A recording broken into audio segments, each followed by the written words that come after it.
Hello बच्चों, good morning to all of you. एक बार फिर मैं आप लोगों के बीच कक्षा 10 के जो विज्ञान भौतिक विज्ञान का यह टॉपिक प्रकाश का परावर्तन जो मैं पहले क्लास में आपको बता चुका हूँ, आज थोड़ा उससे आगे चलते हुए प्रतिबिंब बनाने के जो नियम थे उन्हीं के आधार पर अवतल दर्पण के अंदर वस्तु को भिन्न भिन्न स्थिति में रखकर प्रतिबिंब कैसे बनाएगा ये हम लोग आज सीखेंगे। प्रतिबिंब बनाने के नियम तो मैं आपको बता चुका हूं पहले भी कि प्रतिबिंब बनाने के 3 नियम हैं। नंबर 1 नियम था कि मुख्य अक्ष के समांतर यदि कोई किरण चलती है तो दर्पण से टकराने के बाद वो मुख्य फोकस से होकर जाएगी। सदैव जो मुख्य अक्ष के समांतर जाएगी किरण वो दर्पण से टकराने के बाद हमेशा मुख्य फोकस से निकलेगी। ये पहला नियम है। इसी का उल्टा कर दो तो तीसरा नियम बन जाएगा, यदि कोई किरण फोकस में से जा रही है तो दर्पण से टकराने के बाद मुख्य अक्ष के समांतर हो जाएगी। एक बार तीर का निशान ऐसे लगाएंगे, एक बार तीर का निशान ऐसे लगाएंगे।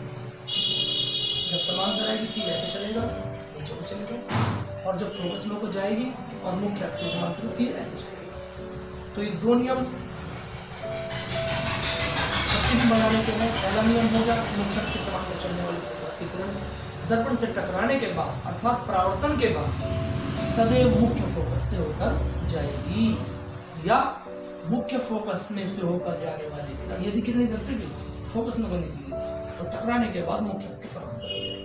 पहला नियम हो गया। और तीसरा नियम, एक दूसरा नियम है बहुत सिंपल कि ये जो किरण प्रकाशित वक्रता केंद्र में हो जाएगी वो दर्पण से टकराने के बाद अपने मार्ग से वापस लौट जाएगी। वक्रता केंद्र में हो जाएगी, वक्रता केंद्र से वापस लौट जाएगी। ये 3 नियम थे। इन 3 नियम का पालन करते हुए हम 6 स्थिति हमारी है वस्तुओं को भिन्न भिन्न स्थान पर रखकर प्रतिबिंब बनाने का प्रयास करें। अब ये 6 स्थिति है कहाँ? 6 स्टेशन है। 6 स्टेशन कहाँ है? पहला स्टेशन है अनंत, यदि वस्तु अनंत पर रखी है। इसको बोल देता हूं, यदि वस्तु अनंत का मतलब होता है यदि वस्तु यहाँ पर रखी हुई, यानी कि जहां से हमारा उसका कोई संबंध नहीं है। वैसे तो अनंत का मतलब होता है जिसका कोई अंत नहीं। ये कह लीजिए कि जहां तक हमारी नजरें काम कर रही है वो अनंत की सीमा है। जैसे हमारे क्लासरूम की अनंत क्या होगा, इस क्लासरूम की दीवारें अनंत की सीमा है, और क्लासरूम से बाहर जाते ही वो क्या हो जाएगा, अनंत हो जाएगा। और अंत की सिंपल सी डेफिनेशन यही है कि ऐसा स्थान जिसका कोई अंत न हो, या ऐसी कोई चीज जिसका कोई अंत न हो, उसको क्या कहते हैं, अनंत कहते हैं। क्या? तो पहले वस्तु रखेंगे अनंत पर। ये पॉइंट भी आप लोगों को पता होगा, जो दर्पण का बिल्कुल बीच का हिस्सा होता है, बिल्कुल सेंटर होता है, इसको कहते हैं पोल अर्थात ध्रुव। और जहां मुख्य अक्ष के समांतर चलने के बाद जिस बिंदु से होकर जाती है किरण, उस बिंदु को कहते हैं फोकस। ये भी आपको मैं पहले बता चुका हूं। और जिस गोले को काटकर हमने दर्पण बनाया उसके केंद्र को क्या कहते हैं, वक्रता केंद्र। ये सब परिभाषा मैं आपको बता चुका हूं। मैंने उचित नहीं समझा दोबारा रिपीट कर रहा हूं, ज्यादा बोर्ड पर डीपली समझाना, केवल उनको एक बार रिपीट कर रहा हूं। तो पोल भी आपको पता है, ध्रुव, फोकस भी पता है, और वक्रता केंद्र भी पता है। और इस पोल से लेकर वक्रता केंद्र तक के बीच की दूरी कहते हैं वक्रता त्रिज्या, और पोल से लेकर फोकस तक की दूरी कहते हैं फोकस एफ, फोकल लेंथ। ये दो आपको पता ही होगा। और एक रिलेशन भी है फोकस दूरी और वक्रता त्रिज्या में, F बराबर R/2। ये आप लोग रट लेंगे अच्छी तरह से, F बराबर R/2। फोकस दूरी हमेशा वक्रता त्रिज्या की आधी होती है। ये भी मैं आप लोगों को पहले बता चुका हूं। केवल जिस टॉपिक में बच्चे अधिकतर कंफ्यूज होते हैं वो टॉपिक में दोबारा रिपीट कर रहा हूं। वस्तु पहले अनंत पर रखी, उसके बाद एक स्टेप आगे से रखा, यानी कि C और अनंत के बीच में उसको बोलते हैं इन्फिनिटी। फिर यहाँ रखेंगे वस्तु, कहाँ पे रखेंगे, C, और ये अनंत हो गया हमारा, यहाँ पे रखेंगे। उसके बाद वस्तु वहां ले जाएंगे, फिर C पे ले जाएंगे वस्तु। पहला स्थान अनंत, दूसरा एक स्टेप आगे चले गए अनंत पर C, उसके बाद फिर एक स्टेप चले गए C, फिर उसके बाद C और F के बीच में रखेंगे। उसके बाद फिर एक स्टेप आगे चले जाएंगे, फिर एफ पर रखेंगे उसको, और फिर सबसे लास्ट स्टेप होगा एफ और पी के बीच में उसको रखेंगे। ये शायद आपके 6 स्थान समझ में आ गए होंगे। पहला अनंत, अनंत, इसको यहाँ अनंत मान लीजिए, फिर उसके बाद यहाँ पे, फिर उसके बाद सी पे, फिर सी और एफ के बीच में, फिर एफ पर, और फिर पी और एफ के बीच में। ये 6 स्थान, अनंत, सी और एफ के, सी और अनंत के बीच, सी और एफ के बीच, फिर एफ, और फिर एफ और पी के बीच। 6 स्थान क्लियर हो गया। इन 6 स्थान पर लगातार हम एक एक स्टेप आगे बढ़ाते जाएंगे और प्रतिबिंब बनाते जाएंगे। सबसे पहला अनंत, और नियम वही यूज करने हैं जो 3 नियम हमने अभी पढ़े, वही 3 में से कोई 2 नियम लग जाएंगे और ये हमारा चित्र बन जाएगा। प्रतिबिंब अर्थात फोटो, अर्थात प्रतिबिंब अर्थात चित्र। चलो खैर, अनंत में कोई वस्तु रखी है तो अनंत से फोकस में को निकलती हुई किरण आएगी, सीधे फोकस में दर्पण से टकराएगी। टकराने के बाद क्या हो जाएगी, मुख्य अक्ष, हमारा मुख्य अक्ष इसके समांतर हो जाएगी। ठीक है, पहला नियम। इसमें कौन सा नियम लगा, थर्ड नियम लगा, थर्ड लॉ, यानी कि मुख्य फोकस में वो जाते वाली किरण दर्पण से परावर्तन के पश्चात मुख्य अक्ष के समांतर हो जाएगी। क्लियर है। दूसरा, एक किरण जाएगी सी में को निकल,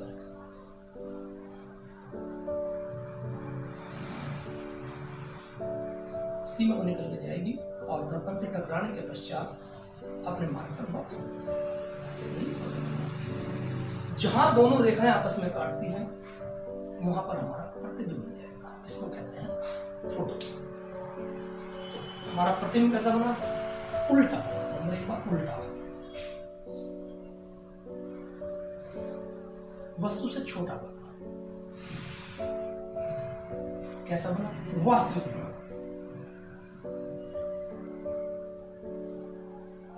और कहां पर बना, फोकस पर बना, फोकस बिंदु, फोकस। ठीक है, ये हर स्थिति में हमें 4 बातें लिखनी है।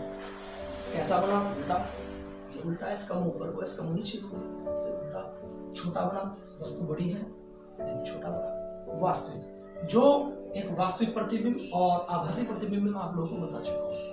फिलहाल तो आप दर्पण के लिए केवल इतना समझ लें, जो दर्पण के अंदर चित्र बनेगा वो हमारा आभासी प्रतिबिंब कहलाएगा। आभासी, इसका मतलब हमें आभास हो रहा है, हम क्या खड़े, हमें आभास हो रहा है कि हमारा अंदर कहीं फोटो बना हुआ है, इसको आभासी प्रतिबिंब कहते हैं, वर्चुअल इमेज।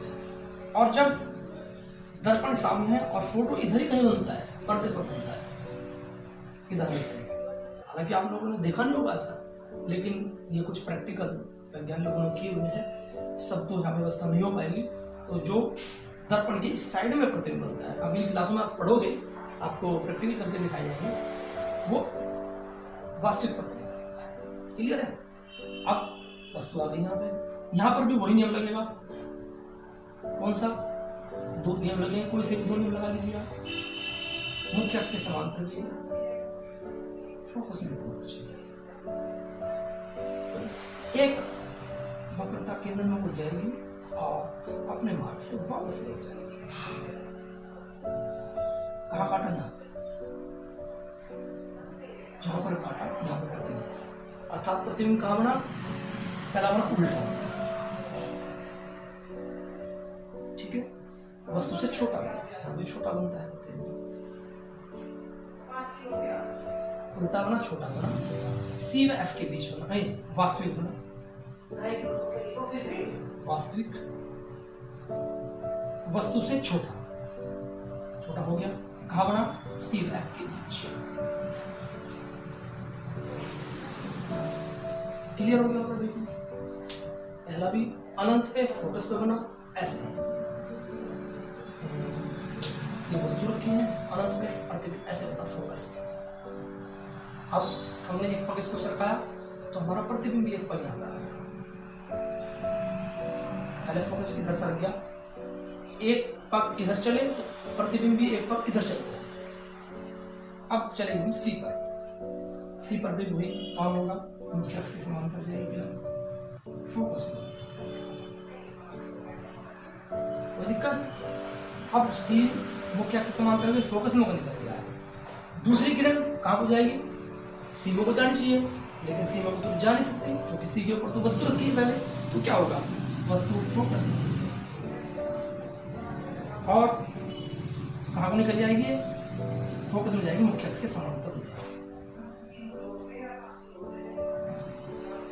मुख्य अक्ष के समांतर। तो प्रतिबिंब कहाँ काटा, सी पर, थोड़ा मिस्टेक हो सकती है, ये सी पर ही काटेंगे, बिल्कुल एग्जैक्ट। तो प्रतिबिंब कैसा बना, उल्टा बना,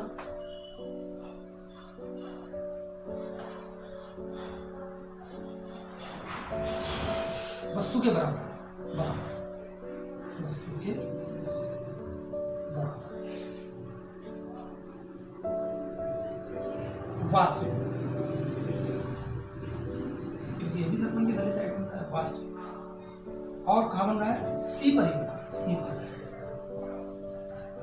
3 पॉइंट क्लियर हो गए होंगे शायद। 3 स्थितियों में हमने वस्तु रखी और प्रतिबिंब बनाने का प्रयास किया। एफ पे बना, दूसरा सी व के बीच बना, तीसरा सी पे रखी, सी पे ही बना। ऐसे सर नहीं, मैंने बोला था एक स्टेप चल जाएंगे ऐसे, 1 2 3 4। नेक्स्ट, यदि वस्तु सी व एफ के बीच हो, मुख्य अक्ष के समांतर जाएगी क्या, एफ में नहीं जाएगी। दूसरी किरण सी में को नहीं निकल सकती क्योंकि सी को दर्पण दिखाई ही नहीं दे रहा। दूसरी क्या होगी, फोकसिंग हो जाएगी और मुख्य अक्ष के समांतर हो जाएगी। तो कहाँ कटाइए, तो प्रतिबिंब कैसा बना, बड़ा बना, पहले बना उल्टा बना, सबसे पहले उल्टा, ठीक, वस्तु से बड़ा बना, वस्तु से बड़ा। उसके बाद वास्तविक, अभी वास्तविक है, वास्तविक। इसके बाद कहाँ बना, सी व अनंत के बीच बना, सी व अनंत के बीच। क्लियर है। नेक्स्ट पॉइंट लिखते हैं, अब वस्तु कहाँ चलेगी, फोकस में चलेगी। फोकस पे से भी हो गया, मुख्य अक्ष से समांतर जाएगी, फोकस में। दूसरी किरण, अब आगे तो कुछ बचा नहीं, अब यहां से सी से दिखाई दे रहा है, तो एक किरण ऐसे जाएगी, टकराएगी और ऐसा प्रतीत होगा कि जैसे कि वो सी में से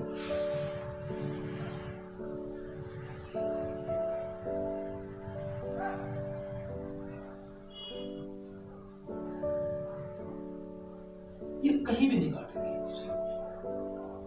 ये रेखा एक दूसरे को कहीं भी नहीं काटेगी, इधर भी कहीं मिला लो, इधर भी कहीं मिला लो। अर्थात हम क्या मानेंगे कि कहीं ना कहीं मिलती होंगी, अनंत में मिलती है, हमारी नजरों के सामने तो मिलती है, तो अनंत। तो प्रतिबिंब क्या बना, अनंत। तो उसको क्या लिखेंगे, उल्टा बना। वस्तु से बहुत बड़ा बना होगा, हमें पता नहीं, वस्तु से बड़ा, वास्तविक और अनंत में।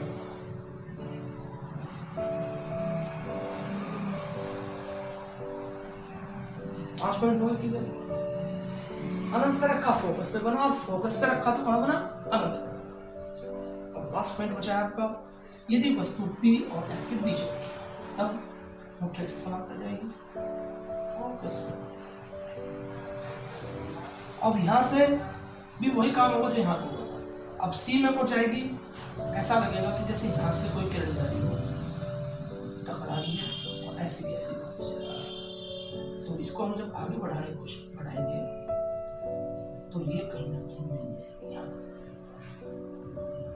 अब की बार एक कंडीशन ऐसी है जहां प्रतिबिंब होगा सीधा बना, वस्तु से बहुत बड़ा बना, वस्तु से बड़ा,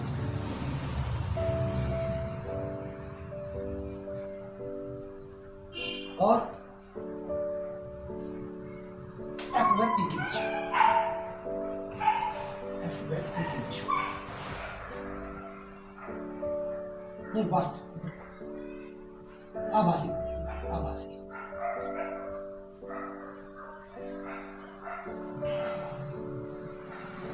और P व F के बीच।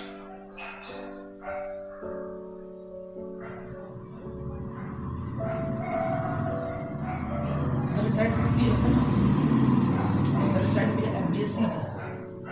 तो ये 6 कंडीशन मैंने आपको बताई है, इनको एक बार रिवीजन कर लीजिए। अनंत में रखा तो F पे बनेगा, F अनंत और C के बीच रखा है तो F और C के बीच बनेगा, C पे रखा है तो C पर ही बनेगा,